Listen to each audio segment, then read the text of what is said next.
একদল মানুষ ইবাদত করে জাহান্নামে যাবে, আর একদল মানুষ গুনাহ করে জান্নাতে যাবে। এটা ইবনুল কাইয়িম বলে তার বইয়ের মধ্যে লিখেছেন। ততক্ষণই কোরআন এবং হাদিস থেকে এই জিনিসটা বুঝেছেন, আর বুঝটা ঠিক। একদল মানুষ ইবাদত করে কোথায় যাবে, আর একদল মানুষ গুনাহ করে কোথায় যাবে।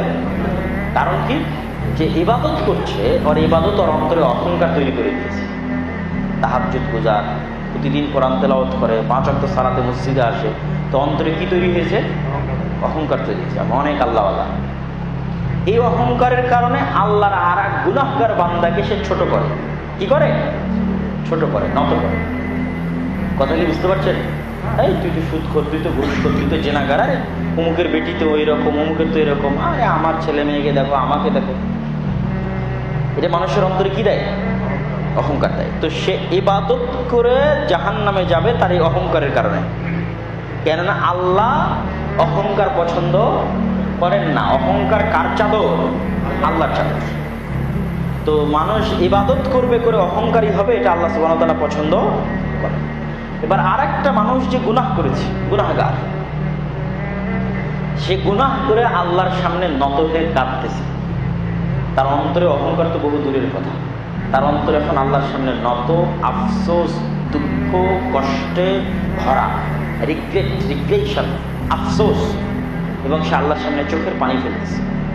তার এই যে আল্লাহর সামনে নত হওয়া, এই যে আল্লাহর সামনে কাঁদা, এটা আল্লাহর কাছে এত ভালো লাগে, এত ভালো লাগে যে আল্লাহ তার এই বান্দাকে এমনভাবে ক্ষমা করেন যে ওর গুনাহগুলোকে নেকিতে পরিণত করে দেন। আল্লাহু আকবার। সহিহ হাদিস। গুনাহ নেকিতে পরিণত হয়ে যায়। খালি কিসের কারণে? আল্লাহর সামনে নত, সারেন্ডার, কাদা, আফসোস, আল্লাহর কাছে মাপ চাওয়া। তো এই তো গুনাহ করে জান্নাতে চলে গেল, আর একজন তাহাজ্জুদের সালাত আদায় করে জাহান্নামে চলে গেল। এটাই ইবলিসের ঘটনা। ইবলিস আল্লাহর সবচেয়ে ইবাদত গুজার হয়ে কোথায়? জাহান্নামে। কোথায় চলে গেছে? জাহান্নামে চলে গেছে। কেন? ইবলিসের মতো অহংকার কাজ করেছে। আর আদম আলাইহিস সালাতু ওয়াস সালাম ভুল করেও জান্নাতে, আল্লাহর আদেশ অমান্য করেও জান্নাতে না? জান্নাতে না? জান্নাত। কেন? উনি আল্লাহর কাছে তওবা ইস্তিগফার করেনি। মরা পর্যন্ত আল্লাহকে বলতে থেকেছে, রব্বানা যালামনা আনফুসানা ওয়া ইল্লাম তাগফির লানা ওয়া তারহামনা লানাকুনান্না মিনাল খাসিরিন। আল্লাহকে জান্নাতে একটা ভুল করেছিলাম, ক্ষমা করে দিন।